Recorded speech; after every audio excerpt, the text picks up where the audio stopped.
안녕하세요. 잡박사전 진행의 정혜윤입니다. 오늘은 유예빈, 김채연 아나운서와 함께합니다. 안녕하세요. 안녕하세요. 우리가 아는 수많은 직업 뒤에는 미처 몰랐던 치열한 고민들과 흥미로운 이야기들이 숨어 있습니다. 무심코 지나쳤던 일터의 풍경을 조금 다른 시선으로 들여다보면 그 안에서 내일을 위한 뜻밖의 힌트를 발견할지도 모릅니다. 익숙한 일상을 직업 이야기로 새로운 관점으로 한번 보는 건 어떨까요? 오늘도 흥미로운 직업의 세계와 알찬 정보들을 모아서 전달해 드리도록 하겠습니다. 먼저 주요 뉴스 요약해드리는 잡뉴스 헤드라인 시간입니다. 첫 번째 소식입니다. 정부가 중동 전쟁으로 인한 고용 위기 상황을 고려해 고용 위기 지정제도, 고용 유지 지원금 등 고용 안정 지원 제도들의 기준을 완화합니다. 13일 고용노동부는 비상회의를 열고 현장의 목소리를 반영해 고용 충격에 대응하는 제도 개선 방안을 논의했습니다. 회의 결과 일용직의 고용 상황을 반영하도록 기준을 개선하고 타격을 입은 기업에게 매출 기준을 완화해 고용 유지 지원금을 지급할 계획이라고 밝혔습니다. 또한 취약 노동자와 청년층을 보호하기 위한 4,165억 원 규모의 추가 경정 예산안도 신속하게 집행할 예정입니다. 김 장관은 중동 전쟁의 불안정한 정세가 우리 실물 경제와 일자리에 직접적인 충격을 줄 수 있다면서 최악의 상황까지 염두에 두고 공급망 충격이 일자리 취약과 취약계층의 위기로 전이되지 않도록 긴밀하고 선제적으로 대응해 나가겠다고 말했습니다. 다음 뉴스입니다. 최근 취업자 수 증가세가 둔화되는 가운데에서도 전체 고용률이 견조한 흐름을 유지하고 있는 배경에는 30대 여성과 또 고령층의 고용 확대가 자리 잡고 있는 것으로 밝혀졌습니다. 12일 한국고용정보원은 이 같은 내용을 담은 고용 동향 브리프를 발표했습니다. 보고서에 따르면 30대 여성 고용률은 유연 근무 확산과 경력 단절 완화에 힘입어 크게 상승했으며 고용층 역시 정년 연장과 재고용 확대 등 정책적 요인으로 고용률이 상승했습니다. 반면 청년층은 취업 준비 장기화와 비경제활동 인구 증가의 영향으로 고용 지표가 뚜렷한 하락세를 보이고 있었습니다. 고용정보원은 이에 따라 고용의 질 개선과 함께 청년층의 노동시장 이탈을 막기 위한 고용 서비스 지원을 강화해야 한다고 강조했습니다. 다음 소식입니다. 부산시가 2026년 일자리 정책 종합계획을 수립해 실행한다고 밝혔습니다. 이번 종합계획은 올해 총 2조 1천여 원을 투입해 20만여 개의 일자리를 창출하고 구인과 구직 간의 불균형을 해소하는 것이 핵심입니다. 이에 따라 부산시는 부울경 지역을 아우르는 초광역권 일자리 프로젝트를 추진하고 지역 산업 특성에 맞춘 일자리 지원 사업을 도입할 계획임이 밝혀졌습니다. 또한 인공지능 등 차세대 산업 육성을 본격화하고 현장에 맞는 실무 인재 양성을 병행해 지역 고용망을 튼튼하게 다질 예정입니다. 부산시 관계자는 지속 가능한 일자리 창출 기반을 확대하고 첨단 산업과 연계한 일자리 정책으로 미래 일자리 중심 도시를 만들겠다고 말했습니다. 네, 지금까지 잡뉴스 헤드라인 전해드렸는데요. 이번에는 실제 직업 현장으로 가보겠습니다. 다양한 직업을 만나보고 그 속에서 일하는 사람들의 이야기를 들어보는 현장 속으로 시간입니다. 오늘은 유예빈 아나운서가 전해주시겠습니다. 네, 요즘은 범죄의 형태도 조금씩 달라지고 있습니다. 단순한 오프라인 범죄를 넘어서 해킹이나 개인정보 유출, 또 기업 내부 정보 유출과 같은 사건들이 늘어나고 있는데요. 이럴 때 눈에 보이지 않는 디지털 흔적을 찾아 사건의 진실을 밝혀내는 사람들이 있습니다. 바로 디지털 포렌식 전문가인데요. 오늘은 그 현장 속으로 가보겠습니다. 디지털 포렌식 전문가는 컴퓨터나 스마트폰, 또 서버와 같은 디지털 기기에서 삭제되거나 숨겨진 기록을 복구하는데요. 이렇게 사건의 단서를 찾아내는 역할을 합니다. 누가, 언제, 또 무엇을 했는지 이렇게 시간의 흐름에 따라 사건을 재구성하는 게 핵심인데요. 예를 들어서 삭제된 파일을 복구하거나 메신저 대화 기록이나 접속 시간, 또 IP 로그 등을 분석합니다. 특히 이 직업에서 중요한 것은 증거로서의 가치입니다. 디지털 포렌식은 단순한 분석을 넘어서 법정에서도 인정받을 수 있는 정확한 증거를 만들어내는 과정이기 때문에 데이터를 수집하는 단계부터 원본이 훼손되지 않도록 복제해야 하고요. 또 모든 과정을 철저하게 기록해야 합니다. 작은 실수 하나로도 증거를 인정받을 수 없을 수도 있기 때문에 매우 높은 수준의 정밀함이 요구됩니다. 자, 그럼 디지털 포렌식 전문가는 어디에서 활동을 할까요? 경찰이나 검찰과 같은 수사기관은 물론이고요. 기업 보안팀에서는 내부 정보 유출을 조사하기도 하고 또 금융권에서는 해킹이나 사기 사건을 분석하는 데 활용됩니다. 최근에는 기업 내부 감사나 법적 분쟁에서도 디지털 증거의 중요성이 점점 커지면서 전문 인력에 대한 수요가 빠르게 증가하고 있습니다. 또 디지털 포렌식 직무에 맞는 필요한 역량도 있는데요. 먼저 컴퓨터 시스템과 네트워크에 대한 전문적인 이해가 필요합니다. 여기에 더해 흩어진 정보를 연결해서 사건을 재구성할 수 있는 논리적 사고력도 중요하고요. 아주 작은 데이터 하나가 사건의 방향성을 완전히 바꿀 수 있기 때문에 꼼꼼함과 책임감도 굉장히 중요한 자질 중 하나입니다. 마지막으로 어떻게 이 직무를 준비하면 좋을까요? 디지털 포렌식 전문가를 꿈꾼다면 정보보호나 컴퓨터 관련 전공을 하는 게 좋을 것 같습니다. 또 포렌식 분석 도구 사용 능력과 실제 데이터 분석 경험을 쌓는 것이 중요한데요. 특히 최근에는 단순한 이론보다는 실제 사례를 분석하는 능력을 중요시 여깁니다. 따라서 실무 중심의 경험이 더욱 중요해지겠습니다. 관련 자격증으로는 디지털 포렌식 전문가 자격증이나 정보 보안 기사 등이 도움이 되겠습니다. 이렇게 보이지 않는 디지털 흔적을 통해서 사건의 진실을 밝혀내는 디지털 포렌식 전문가는 사회가 발전할수록 더욱더 중요해지고 있는데요. 어떤 일을 하는지 그리고 나에게 맞는 업무인지 꼼꼼히 확인해 보셔야겠습니다. 지금까지 현장 속으로였습니다. 네, 보이지 않는 흔적 속에서 이런 진실을 찾아내는 집요함이 참 든든하다는 생각이 듭니다. 이렇게 디지털 세상이 넓어질수록 억울한 일이 없도록 명확한 진실을 밝혀주는 디지털 포렌식 전문가들의 활약이 더욱더 중요해질 것 같습니다. 네, 다음은 지금 바로 활용할 수 있는 실질적인 취업 정보를 전해드리는 오늘의 잡정보 시간입니다. 오늘은 김채연 아나운서가 전해드립니다. 네, 해외에서 일해보고 싶다는 생각 다들 한 번쯤 해보셨을 텐데요. 하지만 막상 준비하려고 하면 정보는 흩어져 있고 또 어디서부터 시작해야 할지 막막하게 느껴지는 경우가 많습니다. 그래서 오늘은 교육부터 취업, 정착까지 한 번에 지원받을 수 있는 정부 공식 해외 취업 프로그램 K무브를 소개해드리려고 합니다. K무브는 고용노동부와 한국산업인력공단이 운영하는 국가 해외 취업 지원 사원입니다. 단순히 일자리를 소개하는 것이 아니라 어학, 직무 교육부터 취업 알선의 현지 정착까지 전 과정을 지원하는 프로그램인데요. 특히 10년 이상 운영되면서 국가별로 또 직종별로 맞춤 전략을 제공한다는 점에서 신뢰도가 높은 것이 특징입니다. K무브의 지원은 크게 세 가지인데요. 첫 번째로 교육 지원입니다. K무브 스쿨을 통해서 현지 취업에 필요한 어학과 직무 역량을 집중적으로 교육받을 수 있습니다. 두 번째로 취업 연계인데요. 월드 잡플러스를 통해서 검증된 해외 기업과 직접 연결되고 비자 정보와 채용 트렌드까지 함께 제공됩니다. 세 번째로 정착 지원금입니다. 조건이 충족되면 해외 생활 초기 비용을 지원받을 수 있어서 부담을 크게 줄일 수 있다는 장점이 있습니다. 특히 올해 이 지원을 준비하는 분들이라면 달라진 지원 구조를 꼭 확인하셔야겠는데요. 기존에는 지원금이 같은 해에 지급됐다면 2026년부터는 1차 지원금 70%를 지급한 후에 나머지는 이듬해인 2027년에 지급되는 구조로 바뀌었습니다. 또 숙박비 지원은 취약계층을 중심으로 강화됐고요. 취업인정 연봉 기준도 올라서 싱가포르 같은 일부 국가는 최대 2,600만 원 수준까지 기준이 높아졌습니다.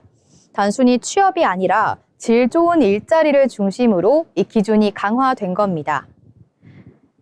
프로그램도 다양하게 나뉘고 있는데요. 기본 트랙은 최대 800만 원 지원, 전문직, 고임금 일자리 트랙은 최대 1,350만 원까지 지원됩니다.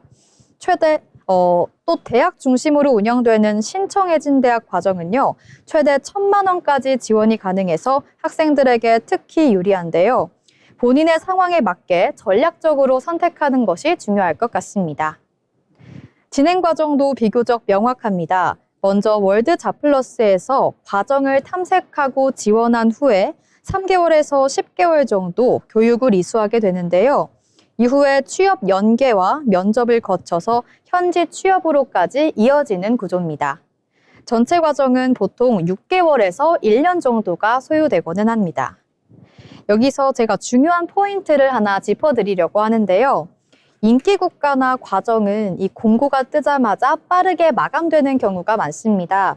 미리 관심 있는 국가는 설정을 해두고 알림을 받아보는 것이 중요할 것 같습니다. 또 단순히 참여하는 것에 그치지 않고 포트폴리오와 실력을 함께 준비해서 이 개인의 역량을 갖춰야 실제 취업까지 이어질 가능성이 더 높을 것 같습니다. 해외 취업은 막연히 도전하기보다는 구조가 갖춰진 프로그램을 활용하는 것이 훨씬 효율적인데요. K무브는 그 시작을 돕는 가장 대표적인 방법이라고 할 수 있습니다. 지금 준비하고 있다면 한 번쯤 꼭 확인해 보시길 바랍니다. 지금까지 오늘의 잡정보 시간이었습니다. 네, 해외 취업은 꿈꿔봤지만 혼자서 모든 걸 감당해야 된다는 부담감 때문에 망설이셨다면 이번 기회를 꼭 활용해 보시면 좋을 것 같습니다. 믿을 수 있는 정부 지원 프로그램을 발판 삼아서 세계 무대에서 활약할 여러분의 멋진 내일을 기대하도록 하겠습니다. 세상에는 우리가 아직 잘 알지 못하는 다양한 직업들이 존재하는데요. 새롭게 떠오르는 직업과 앞으로 주목해야 할 미래의 직종을 살펴보는 시간, 직업의 세계 기다인 아나운서가 전해드립니다. 네, 잘 알려지지 않은 직업, 미래 유망 직종, 전환 직업군 등을 소개하는 직업의 세계 시간입니다. 여러분 혹시 심시티라는 게임 해보셨나요? 가상세계 속에 도로를 닦고 건물을 세우며 나만의 도시를 만드는 게임인데요. 예전에는 그저 모니터 속 게임에 불과했던 일이 이제는 우리 현실을 더 안전하고 편리하게 만드는 핵심 기술이 됐습니다.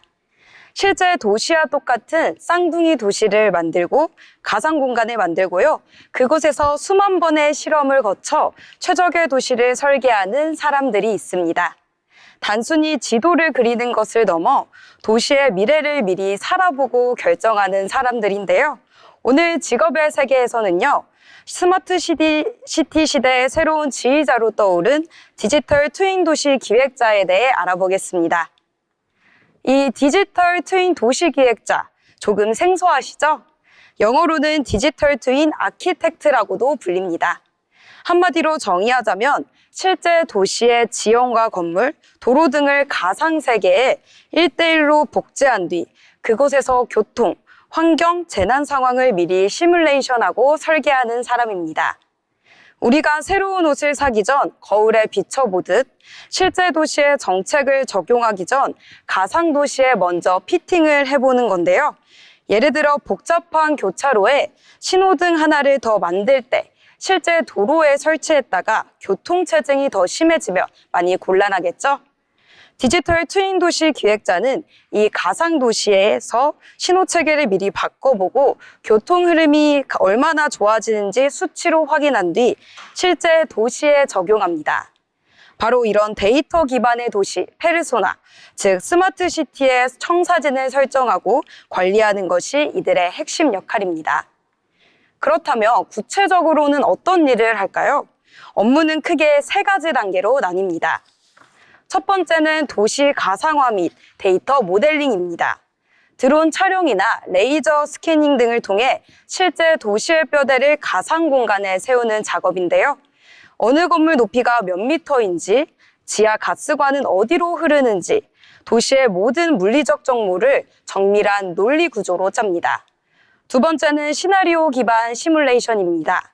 갑자기 폭우가 쏟아졌을 때 어느 동네가 먼저 침수될지 혹은 새로운 고층 건물이 들어섰을 때 주변 일조권은 어떻게 변할지 아주 미세한 변수들을 입력하고 조율합니다.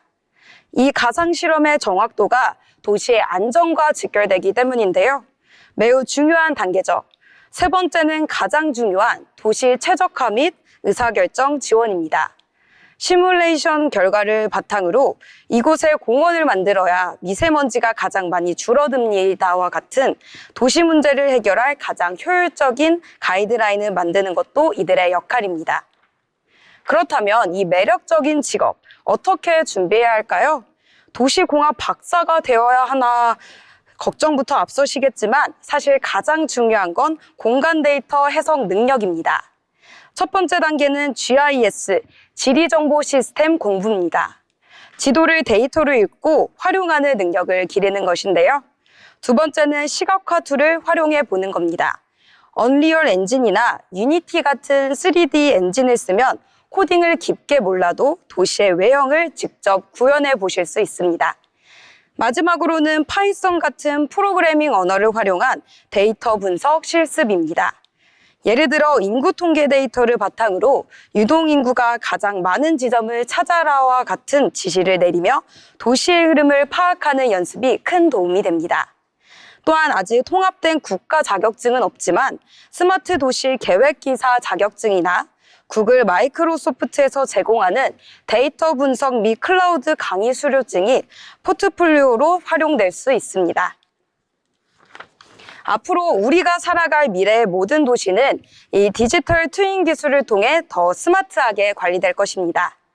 차가운 데이터에 시민들의 안전과 행복이라는 가치를 입히는 디지털 트윈 도시 기획자의 가치는 점점 더 높아질 수밖에 없겠죠? 도시 전체를 하나의 유기체로 바라보고 사람을 위한 더 나은 환경을 만드는 데 자신이 있으신가요? 그렇다면 여러분이 바로 미래의 디지털 트윈 도시 기획자일지도 모릅니다. 지금까지 직업의 세계 시간이었습니다. 네, 디지털 트윈 도시 기획자에 대해서 알아봤습니다. 이렇게 모니터 속의 가상 도시가 현실의 삶을 더 편하게 바꾸는 참 매력적인 직업인 것 같습니다. 기술이 빠르게 발전할수록 이렇게 사람의 안전과 행복을 먼저 고민하는 우리 전문가의 역할이 앞으로의 사회에서 더 중요해질 것 같습니다. 네, 이번 시간은 변화하는 사회 속에서 우리가 일하는 방식을 다시 들여다보는 잡토크 시간입니다. 이 점심을 먹고 난 뒤인 오후 1시에서 2시 사이, 이때가 직장인들한테는 가장 힘든 시간처럼 느껴지곤 하는데요. 이 쏟아지는 잠을 참으려고 커피를 몇 잔씩이나 마시거나 모니터 앞에서 멍하게 앉아 있었던 경험은 아마 누구나 한 번씩 있을 것 같습니다. 유럽이나 스페인, 또 이탈리아, 그리스 같은 나라에서는 낮잠을 뜻하는 시에스타라는 문화가 아주 오랫동안 자리 잡고 있는데요. 가장 더운 시간에 잠시 일손을 놓고 휴식을 취하면서 기력을 회복하는 거죠. 이 효율을 최고로 가치에 여기는 우리 일터에서는 이런 모습이 낯설게만 느껴질 것 같은데요. 과연 우리도 일터에서 공식적인 낮잠 시간을 도입할 수 있을까요? 오늘은 일터에 공식적인 낮잠 시간을 도입한다면 어떨까? 이 주제로 이야기 한번 나눠보도록 하겠습니다. 예빈 아나운서, 이게 우리나라에서도 과연 가능할까요? 네, 사실 우리 사회에서 아직까지 업무 시간 중에 잠을 잔다는 거는 게으름이나 또 약간 불성실함의 상징처럼 여겨지잖아요. 하지만 생물학적으로 본다면 오후 시간에 집중력이 떨어지는 건 아주 자연스러운 현상입니다. 특히 시에스타 문화가 있는 나라들은 단순히 잠만 자는 게 아니라 그 휴식을 통해서 오후 업무의 질을 높이는 것을 목표로 하는데요. 실제로 짧은 낮잠이 기억력과 창의성을 높여준다는 연구 결과도 있습니다. 졸음을 억지로 참으면서 책상 앞에 있는 8시간이 집중해서 일하는 4시간보다 가치가 낮다는 건데요. 이제는 무조건적인 근면함보다는 사람의 생체 리듬을 배려하는 것이 곧 경쟁력이라는 인식의 전환이 필요하다고 봅니다. 이렇게 졸음과 싸우면서 보내는 시간이 오히려 기회비용이 될 수 있다, 이런 말씀이시네요. 그런데 최연 아나운서, 우리나라처럼 실시간적으로 소통이 중요하고 또 속도를 강조하는 업무 환경에서 한두 시간씩 자리를 비우고 낮잠을 자는 게 현실적으로는 조금 어렵지 않을까요? 네, 맞습니다. 이 시에스타처럼 긴 휴식을 취하기에는 우리 기업들의 구조가 너무 촘촘하게 엮여 있다고 생각하는데요. 내가 쉬고 있는 동안에도 고객들의 문의는 계속해서 쏟아질 거고 또 협력사와의 업무 협의도 계속 될 테니까요. 특히 이 현장에서 기계를 돌려야 하거나 실시간 서비스를 제공해야 하는 직군에서는 이 낮잠 시간이 오히려 업무의 흐름을 끊는 방해 요소가 될 수도 있다고 생각을 합니다. 자칫 낮잠 시간이 내가 누릴 수 있는 권리가 아니라 또 다른 눈치 싸움의 도구가 될 수도 있는 그런 우려도 존재하는 거죠. 누구는 쉬고 또 누구는 일해야 하는 상황이 생긴다면 조직 내 형평성 문제도 불거질 거라고 생각합니다. 그래서 무작정 도입하기보다는 이 직무의 특성을 고려한 아주 세밀한 가이드라인이 먼저 마련돼야 한다고 생각합니다. 이렇게 직군에 따라서 좀 온도 차이와 또 현실에서의 운영의 묘미가 필요하다 이런 말씀이신 것 같아요. 그런데 예빈 아나운서, 최근에는 일부 혁신적인 기업들을 중심으로 좀 수면실을 운영을 한다든지 아니면 휴식 시간을 유연하게 보장을 해주는 제도도 많이 생겨나고 있다고요. 네, 그렇죠. 시에스타처럼 대대적인 낮잠까지는 아니더라도 20분 내외의 짧은 낮잠인 파워냅을 장려하는 곳들이 생기고 있습니다. 전용 소파나 또 안마 의자를 갖춘 수면실을 잠시 개방해 두는 건데요. 이건 직원을 감시 대상으로 보는 게 아니라 스스로 컨디션을 관리할 줄 아는 전문가로서 신뢰한다는 뜻입니다. 기계도 열이 나면 잠시 멈춰야 하듯이 사람의 뇌도 잠깐의 멈춤이 필요한데요. 이런 작은 배려가 직원들에게는 애사심으로 이어지기도 하고요. 또 결과적으로 이직률을 낮추는 긍정적인 효과도 가져옵니다. 회사가 내 필요를 이해해주고 또 실권리를 보장해준다는 믿음이 생긴다면 업무 몰입도는 또 당연히 올라갈 것 같습니다. 네, 저도 그 점에는 동의하는데요. 이 휴식이 다음 업무를 위한 재충전이 되려면 조직 문화 자체가 바뀌어야 한다고 생각합니다. 낮잠을 자고 일어난 동료가 있을 때 보면서 팔자가 좋다거나 어제 뭐 했길래 조느냐 하는 등의 이 비아냥거리는 시선이 남아있다면 수면실은 그저 보여주기식 공간에 그칠 거라고 생각하는데요. 오히려 집중 근무 시간을 명확히 정하고 또 그 외의 시간에는 짧은 잠을 자든 산책을 하든 이 개인의 자율에 완전히 맡기는 문화가 되어야 한다고 생각합니다. 결국 낮잠 시간 그 자체보다 중요한 건 직원을 통제하는 게 아니라 최상의 성과를 낼 수 있도록 도울 수 있는 그런 유연한 환경을 만드는 것이라고 생각합니다. 네, 이렇게 두 분의 말씀을 듣다 보니까 이 낮잠 시간을 도입하는 것이 단순한 휴식의 문제가 아니라 또 우리 사회가 일하는 사람의 몸과 마음을 대하는 태도의 문제가 아닌가 이런 생각이 듭니다. 과거의 성장이 사실 잠을 줄여가면서 일궈낸 기적이었다면 앞으로의 성장은 사람의 리듬을 존중하면서 더 건강하게 일하는 것에서 찾아야 하지 않을까 싶은데요. 잠시 감은 눈 뒤로 찾아오는 짧은 평온함이 오후의 업무를 더 활기차게 만드는 든든한 동력이 되었으면 좋겠다는 생각이 듭니다. 네, 이렇게 공식적인 낮잠 시간 도입이 가능할까? 이 주제로 오늘 잡토크 함께 이야기 나눠봤습니다.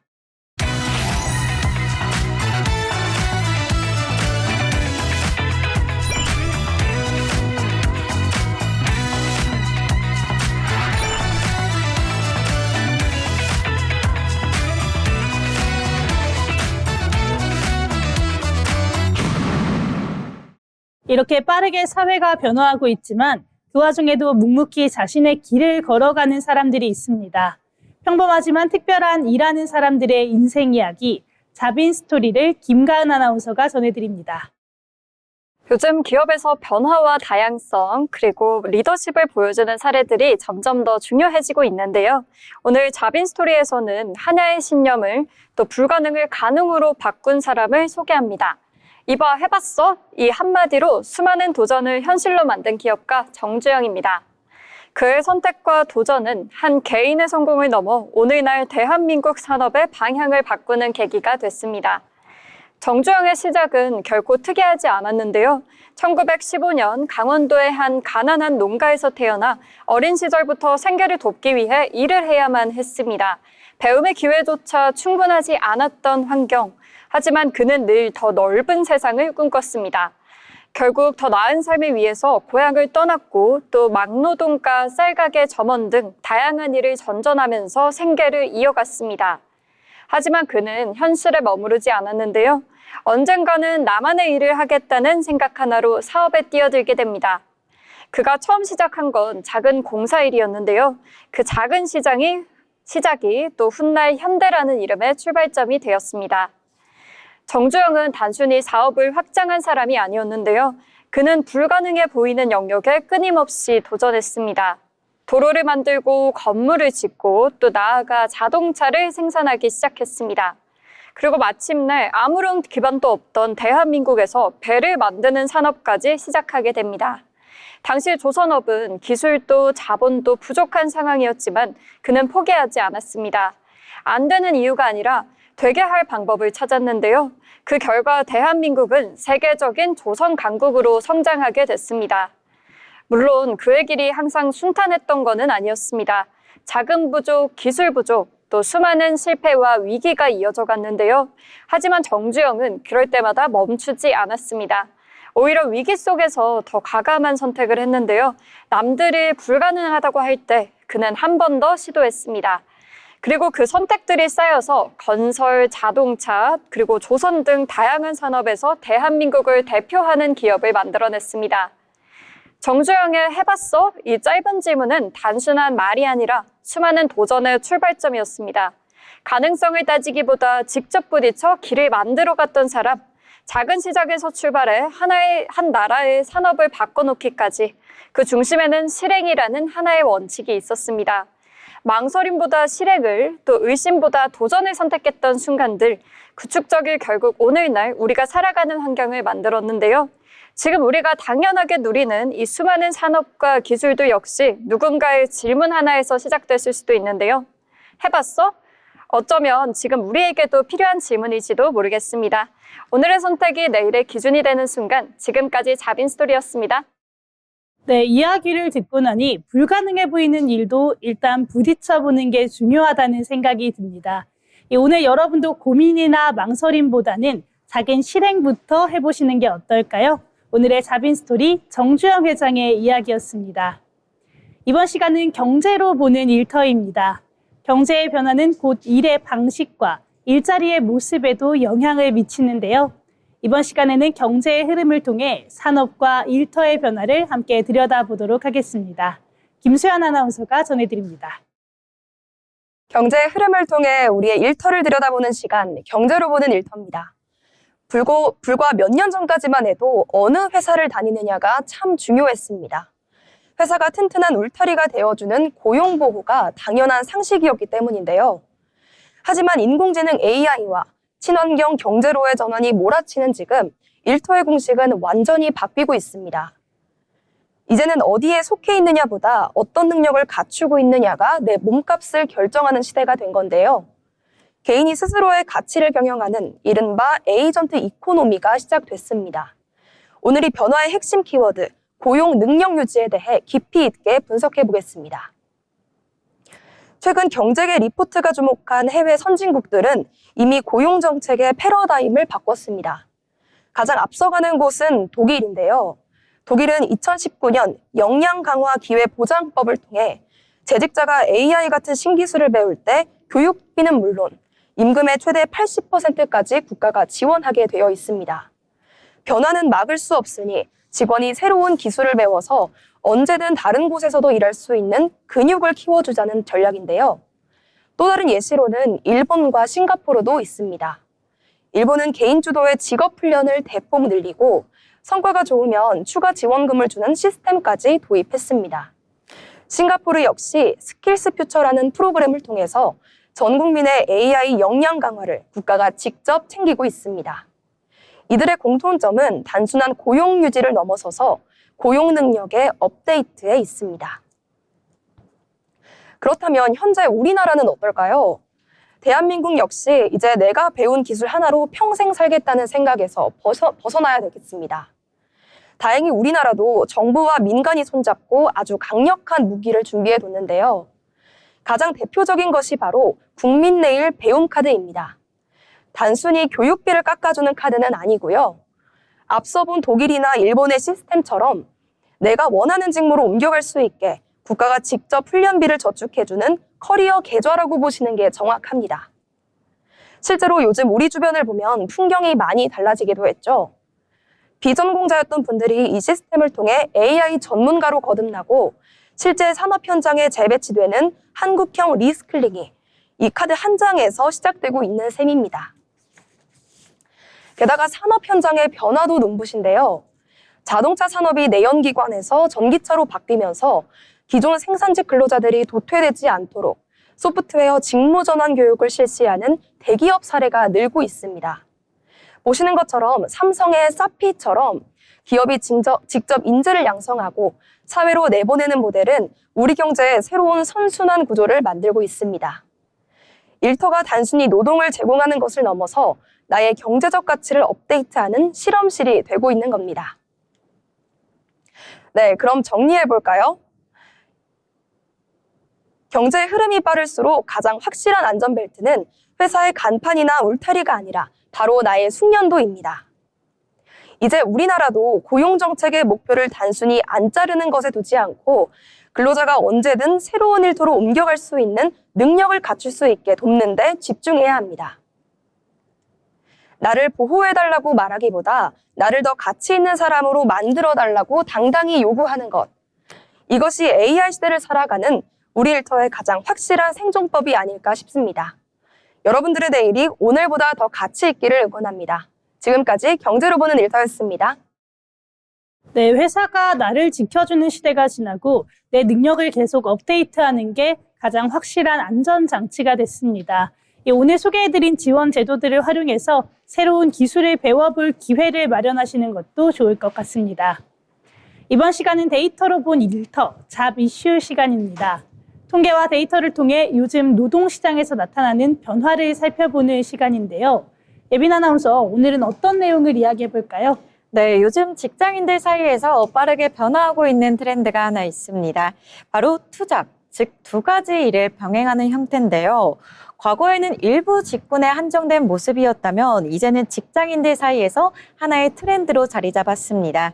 그래서 오늘은 이렇게 투잡을 선택하는 그 이유와 또 실제 어떤 방식이 인기 있는지 함께 살펴보겠습니다. 먼저 두 아나운서들의 이야기가 저는 궁금한데요. 두 분은 투잡에 대해서 어떻게 생각하시나요? 일단 저는 개인적으로 찬성을 하는 입장인데요. 요즘엔 물가가 사실 너무 많이 올랐고 또 월급만으로는 여유롭게 생활하기가 어려운 상황이잖아요. 그렇다 보니까 추가적인 수입을 만들 수 있다는 점에서 투잡은 충분히 필요하다 이런 생각이 듭니다. 또 한 가지는 다양한 경험을 해볼 수 있다는 점도 굉장히 장점인 것 같고요. 저는 조금 다른 생각인데요. 투잡이 필요하다는 건 이해를 하지만 현실적으로는 체력적으로 부담이 크잖아요. 또 오히려 본업의 집중도가 떨어질 수 있다는 점이 걱정인데요. 특히 휴식 시간이 줄어들면 장기적으로는 더 큰 문제가 발생할 수도 있다고 생각합니다. 그렇죠. 이렇게 경제적으로 보거나 이렇게 다양한 경험적으로 보면 분명히 좋은 점이 있습니다. 다만 본래 내 일에 집중하기가 어려워질 수도 있다는 걸 생각하면 쉽기만 한 결정은 아닌데요. 그렇다면 실제로 직장인들은 왜 투잡을 선택하게 됐을까요? 잡코리아에서 실제 직장인들을 대상으로 한 설문조사입니다. 자료를 살펴보면 먼저 경제적인 여유를 확보하기 위해서가 약 60%에 가까운 비중을 차지하고 있습니다. 다음으로는 남는 시간을 효율적으로 활용하기 위해서가 약 20% 차지했고요. 관심 분야의 전문성을 쌓거나 향후 커리어 전환을 위한 목적도 일정 비율을 차지하는 것으로 나타났습니다. 확실히 경제적인 이유가 가장 크네요. 그런데 사실 요즘 같은 시기에는 어쩔 수 없는 일인 것 같습니다. 네, 맞습니다. 근데 단순히 돈 때문만이 아니라 미래를 준비하는 수단으로도 활용하고 있다는 점이 눈에 띄는데요. 그럼 대부분 어떤 일을 하실까요? 네, 그럼 이어서 실제로 어떤 투잡이 인기가 있는지 한번 살펴보겠습니다. 지금 보시는 것처럼 먼저 근무 시간이 유연한 재택근무 형태가 가장 인기를 끌고 있고요. 자격 없이 비교적 쉽게 시작할 수 있는 서비스직이나 O2O 기반 일자리도 많이 선택되고 있는 것으로 나타납니다. 또 높은 수익을 기대할 수 있는 IT나 디지털 분야, 또 강의, 그리고 육아 돌봄과 같은 경험 기반 직무도 꾸준히 인기를 끌고 있습니다. 결국 시간이 조절이 가능한 일이 가장 큰 중요한 기준인 것 같습니다. 맞아요. 본업이 있으니까 또 유연하게 할 수 있는 일들을 선호하게 되는 것 같습니다. 네, 맞습니다. 그리고 또 여기에 한 가지 제가 추천드리고 싶은 투잡 방식이 있는데요. 바로 재능을 활용한 투잡입니다. 대표적인 사례가 온라인 쇼핑 플랫폼인 스마트 스토어인데요. 네이버에 따르면 지난 3월 기준 약 42만 개의 스마트 스토어가 운영되고 있고요.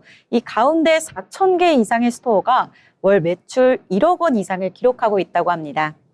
스마트 스토어는 별도의 쇼핑몰 구축 없이도 상품을 자유롭게 판매할 수 있고요. 네이버 검색과 연동되면서 구매자와의 접점이 가까운 것이 특징입니다.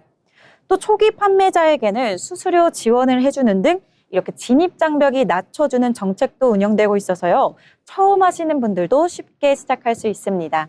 정말 주변에 스마트 스토어 운영하시는 분들이 꽤 많더라고요. 이 정도면 단순한 부업이 아니라 하나의 사업으로도 이어질 수 있을 것 같습니다. 맞아요. 저도 실제로 좀 많이 봤는데 관심이 많이 가더라고요. 이게 그렇다면 재능 투자형 투잡에는 또 어떤 것들이 있을까요? 네, 또 두 번째로는 내 재능을 판매하는 일인데요. 최근 숨고나 크몽 같은 온라인 플랫폼이 빠르게 늘어나고 있습니다.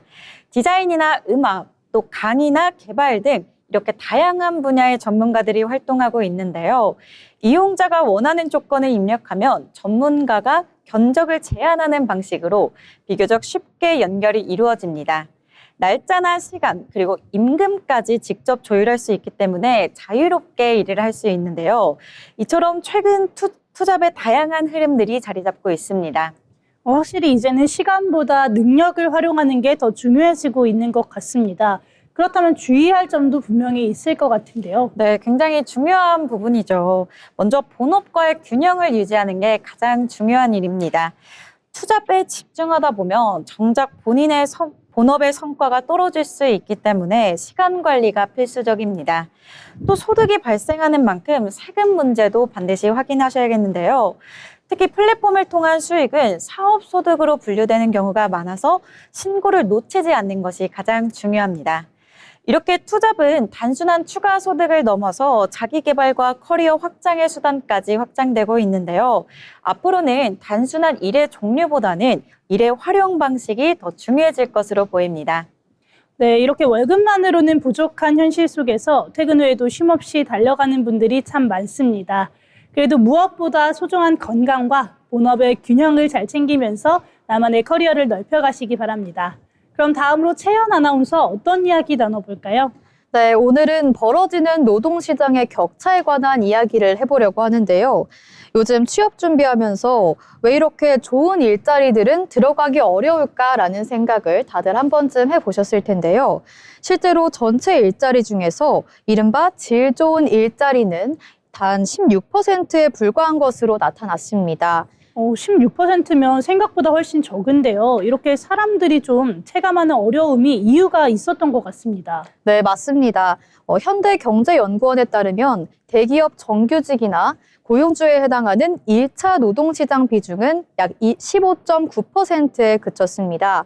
반면에 나머지 84%는 중소기업이나 임시직, 자영업 같은 2차 노동시장에 속해 있는 상황인데요. 이처럼 구조 자체가 이미 나눠져 있는 겁니다. 네, 그럼 결국 시작부터 다른 조건에서 경쟁하는 그런 구도로 볼 수 있겠네요. 네, 맞습니다. 또 이 격차는 단순히 비중 차이에 그치지 않는데요. 1차 시장 근로자의 평균 월급은 약 495만 원으로 2차 시장보다 약 1.7배 정도 높은 수준인데요. 근속연수 역시 11년 이상으로 약 2배 가까이 차이가 납니다. 또 사회보험 가입률도 1차 시장은 거의 100%에 달하지만 2차 시장은 60에서 70% 수준에 머물고 있습니다. 임금, 안정성, 그리고 복지까지 모든 조건에서 격차가 벌어져 있는 상황입니다. 이 정도면 단순한 차이가 아니라 완전히 다른 시장이다. 이렇게 봐도 될 것 같습니다. 네, 그래서 이 구조가 청년층의 취업 인식에도 영향을 주고 있는데요. 좋은 일자리에 진입하는 게 너무 어렵다 보니까 취업을 미루거나 쉬었음 상태를 유지하는 청년들도 점점 늘어나고 있는 겁니다. 네, 결국 개인의 문제가 아니라 구조적인 문제라는 이야기네요. 네, 맞습니다. 전문가들은 이제 단순히 일자리를 늘리는 걸 넘어서 2차 노동시장의 근로 여건을 개선해서 격차를 줄이는 것이 핵심이라고 강조하고 있습니다. 이제 취업 시장은 일자리가 있느냐보다는 어떤 일자리인가가 더 중요한 시대가 됐는데요. 좋은 일자리가 왜 부족한지 그 구조를 이해하는 것이 앞으로의 취업 전략에도 중요하게 적용할 것 같습니다. 네, 좋은 일자리가 16%밖에 안 된다는 통계를 보니 이 취업 준비생들의 막막함이 구조적인 문제였다는 걸 알 수 있습니다. 나만의 취업 전략을 세우면서 자책하지 않아 보시면 좋을 것 같습니다. 지금까지 데이터로 본 인터였습니다.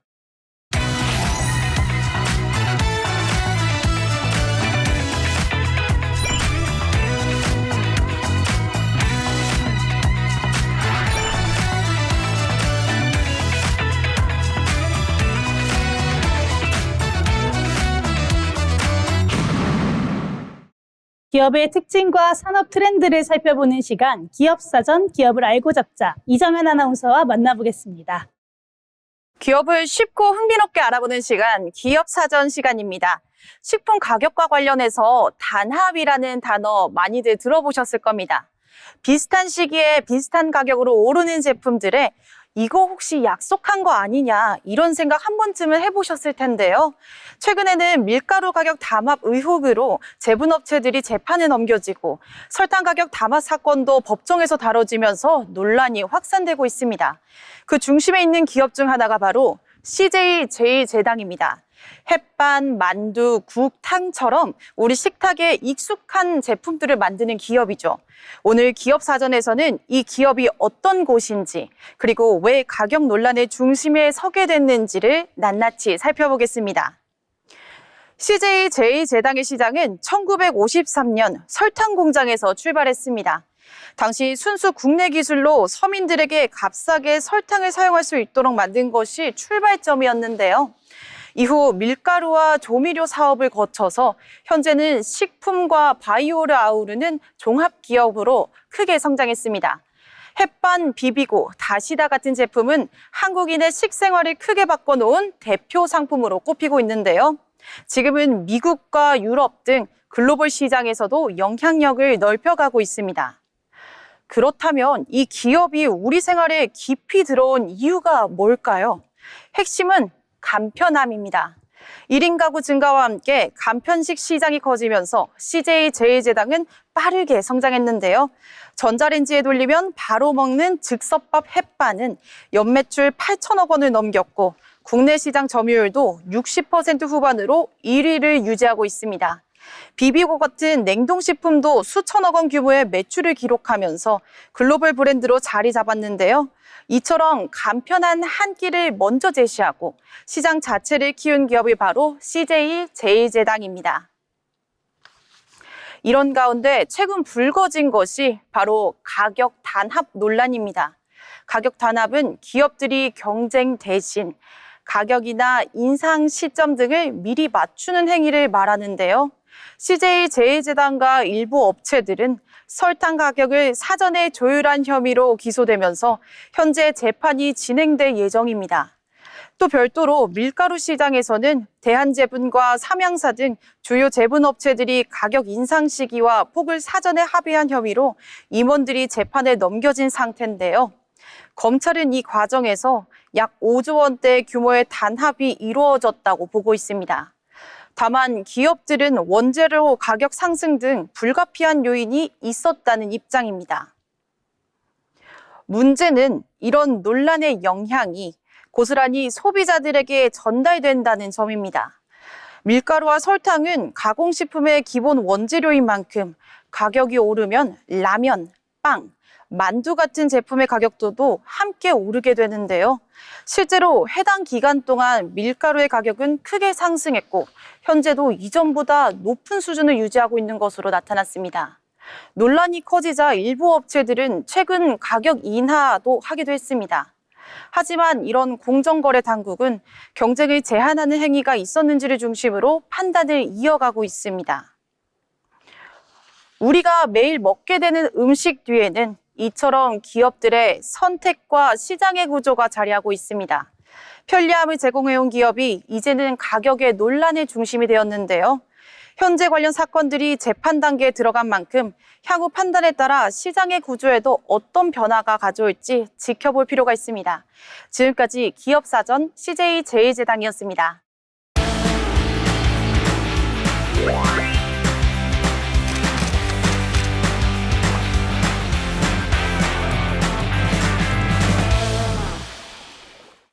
이번 시간은 전국의 모든 맛집과 축제, 그리고 핫플레이스를 전해드리는 어디 갈까 시간입니다. 원호식 아나운서와 함께 만나보시죠.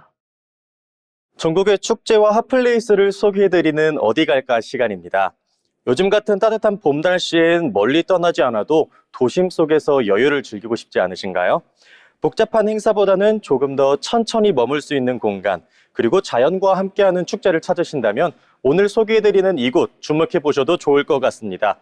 바로 양재천에서 열리는 양재아트 살롱입니다. 양재아트 살롱은 서울 양재천을 따라 펼쳐지는 도심형 복합문화 축제입니다. 이 축제의 가장 큰 특징은 자연 속에서 머무르며 즐기는 문화인데요. 계절의 변화를 그대로 느낄 수 있는 수변 공간에서 공연과 마켓, 그리고 체험 프로그램까지 천천히 양재천을 따라 걷다 보면 무르르듯 축제를 즐길 수가 있는데요. 특히 5월 중순까지 매주 주말마다 새로운 테마로 프로그램이 운영되고 있어서 방문할 때마다 색다른 분위기를 느낄 수 있다는 게 이 축제의 큰 매력 중 하나입니다. 축제의 공간은 크게 4구역으로 나뉘는데 왼쪽부터 차례대로 소개해드리겠습니다. 먼저 수변 무대 선셋 스테이지입니다. 이곳은 특히 해질 무렵 분위기가 최고조에 오르는데요. 잔잔한 분위기 속에서 버스킹 공연이 이어진다고 합니다. 어쿠스틱 음악부터 감성적인 라이브 공연까지 양재천의 풍경과 어우러지면 보고만 있어도 힐링이 되는 분위기가 만들어집니다. 특히 시민이 직접 참여할 수 있는 프로그램도 함께 운영돼서 현장의 분위기를 더 가깝게 이어집니다. 이어서 소개해드릴 공간은요, 양재천길을 따라 이어지는 양재 아틀리에입니다. 이곳에서는 개성 있는 작가들이 참여하는 수공예 마켓이 펼쳐지는데요. 액세서리, 소품, 일러스트 작품 등 다양한 창작물을 직접 보고 구매도 할 수가 있고요. 그리고 작가와의 소통을 통해서 작품에 담긴 이야기까지 함께 감상할 수가 있습니다. 또한 간단한 아트 체험 프로그램도 마련이 되어 있어서 직접 만들어보는 즐거움까지 더합니다. 이 참여하는 체험 프로그램도 좋은데 조금 더 여유로운 시간을 보내고 싶으시다면 바로 이곳 힐링 라운지를 추천드립니다. 잔디광장 위에 마련된 이 공간에는 북 라운지와 피크닉 공간, 그리고 포토존이 함께 운영이 되는데요. 책을 읽으면서 쉬어갈 수도 있고 잔디 위에 앉아 봄 햇살을 느끼며 조용한 시간 보내기에 좋을 것 같습니다. 그리고 서울시의 마스코트죠. 우리 해치와 함께하는 포토존에서는 봄 배경을 바탕으로 추억 한 장 남기기에 좋을 것 같습니다.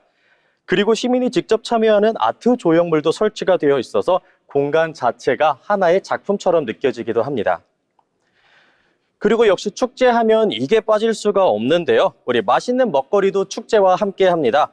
마지막 구역입니다. 영동 1교 아래 마련된 브릿지 다이닝에서는 다양한 푸드트럭과 식음 공간이 운영이 되고 있습니다.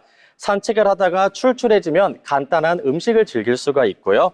다시 또 축제로 돌아와서 이어질 수 있는 동선으로 구성이 되어 있어서 양재 아트살롱은 이동 자체도 하나의 즐거움으로 만들 수가 있습니다. 양재 아트살롱은요, 단순한 축제를 넘어서 소상공인, 작가, 시민이 함께 어우러져서 자연 속에서 문화와 휴식을 함께 나누는 공간입니다. 복잡한 일상에서 잠시 벗어나 조금 더 천천히 걷고 조금 더 오래 머물고 싶은 하루. 이번 주말 양재천에서 그 여유를 직접 느껴보시는 건 어떨까요? 지금까지 전국의 축제와 핫플레이스를 소개해드리는 어디 갈까였습니다. 네, 따뜻한 날씨에 양재 아트살롱 한번 다녀오시면 좋을 것 같습니다. 마지막으로 알아두면 도움이 되는 생활 정보를 전해드리는 알쓸정 시간입니다. 최진영 아나운서가 전해드립니다. 알아두면 쓸데있는 정보, 알쓸정 시간입니다. 일상생활을 하다 보면 종종 예상치 못하게 당황스럽거나 불편한 상황을 겪을 때가 있습니다. 예를 들면 지퍼가 잘 올라가지 않는다거나 볼펜 잉크가 갑자기 나오지 않는 상황 등이 있겠는데요. 그럴 때마다 짜증을 내며 어떻게든 상황을 해결하기 위해 고민하고 고군분투했던 경험, 다들 한 번쯤은 있으실 겁니다. 그런데 앞으로는 짜증 덜 내셔도 될 것 같습니다. 오늘 알쓸정에서는 그런 상황을 손쉽게 해결할 수 있는 꿀팁 몇 가지를 소개해드리겠습니다. 먼저 지퍼가 잘 올라가지 않는 상황을 해결하는 꿀팁을 알려드리겠습니다. 우리가 입는 겉옷, 가방 등 일상 속 많은 물건에는 지퍼가 달려 있습니다. 하지만 가끔 지퍼가 잘 올라가지 않아 불편했던 적 있으시죠? 그럴 때마다 억지로 힘을 주다가 지퍼가 망가지는 일도 겪으셨을 텐데요. 사실 간단한 도구로 지퍼를 손쉽게 고칠 수 있는 방법이 있다는 것 알고 계셨나요? 바로 연필을 사용해 지퍼가 걸리는 부분을 문지르는 겁니다. 연필로 지퍼 부분을 문지르게 되면 연필을 이루는 흑연 입자가 지퍼 사이사이로 들어가게 되는데요. 이때 흑연이 마찰을 줄여주는 윤활제 역할을 하면서 지퍼가 부드럽게 움직일 수 있게 해줍니다. 이처럼 연필을 사용하여 마찰력을 줄이는 것이 지퍼를 고치는 과정의 핵심인데요. 지퍼가 올라가지 않을 때 앞으로는 연필을 활용하셔서 억지로 힘을 주다가 지퍼가 망가지는 일 없으셨으면 좋겠습니다. 두 번째 일상 꿀팁은 휴대폰 충전기의 수명을 늘리는 방법입니다. 핸드폰 충전기를 사용하다 보면 어느 순간 갑자기 충전이 잘 되지 않는 경험 많이들 겪어보셨을 텐데요. 그때마다 새 충전기를 구매해야 하는 번거로움과 나가는 비용으로 인해 스트레스도 많이 받으셨을 겁니다. 그런데 아주 간단한 방법으로 충전기 수명을 크게 늘릴 수 있는 방법이 있다고 합니다. 사진에서 보듯 볼펜의 스프링을 빼서 충전기의 목 부분에 감아놓는 겁니다. 이렇게 스프링을 감아놓을 경우 충전 케이블이 과도하게 꺾이는 것을 방지하여 내부에서 단선이 되는 것을 막을 수 있습니다. 앞으로는 집에 안 쓰는 볼펜이 있다면 그냥 버리지 마시고 이렇게 스프링을 재활용해보는 것이 어떨까요? 마지막으로 전해드릴 일상 속 꿀팁은 볼펜이 나오지 않을 때 쓸 수 있는 팁입니다. 필기를 하다가 갑자기 볼펜 잉크가 나오지 않아 당황하셨던 경험 많으시죠? 보통은 볼펜을 위아래로 세게 흔들면 다시 잉크가 나오는 경우가 많지만 가끔씩은 계속 잉크가 나오지 않았던 적도 있으실 겁니다. 이럴 때 잉크를 바로 다시 나오게 할 수 있는 아주 좋은 방법이 있다고 합니다. 바로 라이터를 이용해 볼펜의 심 부분을 가열하는 건데요. 볼펜은 심을 종이에 대고 움직일 때 심 끝에 금속 볼이 굴러가면서 안에 있는 잉크가 새어나오는 원리로 작동합니다. 하지만 이 과정에서 잉크가 심과 볼 사이에 있는 좁은 틈새에서 굳어버리면 볼이 굴러가지 않아 볼펜이 잘 나오지 않게 됩니다. 이때 라이터의 불꽃은 틈새에 굳어있는 잉크를 녹여 다시 볼이 굴러가게 하는 역할을 할 수 있습니다. 볼펜 심을 밖으로 뺀 뒤 라이터로 2에서 3초 정도 심 끝부분을 가열해주면 굳어있던 잉크가 녹아 다시 볼펜이 잘 나오게 되는데요. 너무 오래 가열할 경우 볼펜을 구성하는 플라스틱이 녹을 수도 있으므로 시간을 적절하게 맞춰주는 것이 중요합니다. 또한 불을 사용하는 일인 만큼 다치지 않도록 조심하실 필요가 있겠습니다. 일상을 살아가다 보면 사소한 일로 큰 불편을 겪게 되는 일이 많이 있습니다. 그러한 일을 겪을 때마다 적절한 대처법을 알아두고 이를 실천한다면 일상 속 스트레스를 줄이는 데도 조금이나마 도움이 되지 않을까요? 지금까지 알쓸정이었습니다. 생활 속의 작은 불편함들이 의외로 간단한 도구로 해결되는 게 참 신기합니다. 오늘 알려드린 팁들을 잘 기억해 두셨다가 유용하게 활용해 보시기 바랍니다. 벌써 오늘의 잡학사전을 마칠 시간이 됐습니다. 누구에게나 일은 삶의 큰 부분을 차지하지만 가끔은 그 무게가 버겁게 느껴지기도 하는데요. 오늘 전해드린 정보들이 여러분의 고민을 덜어주고 또 새로운 기회를 발견하게 하는 계기가 되었으면 좋겠습니다. 지치지 않고 꾸준히 나아가는 여러분의 모든 순간을 저희가 늘 곁에서 응원하도록 하겠습니다. 오늘도 함께해 주신 여러분 고맙습니다.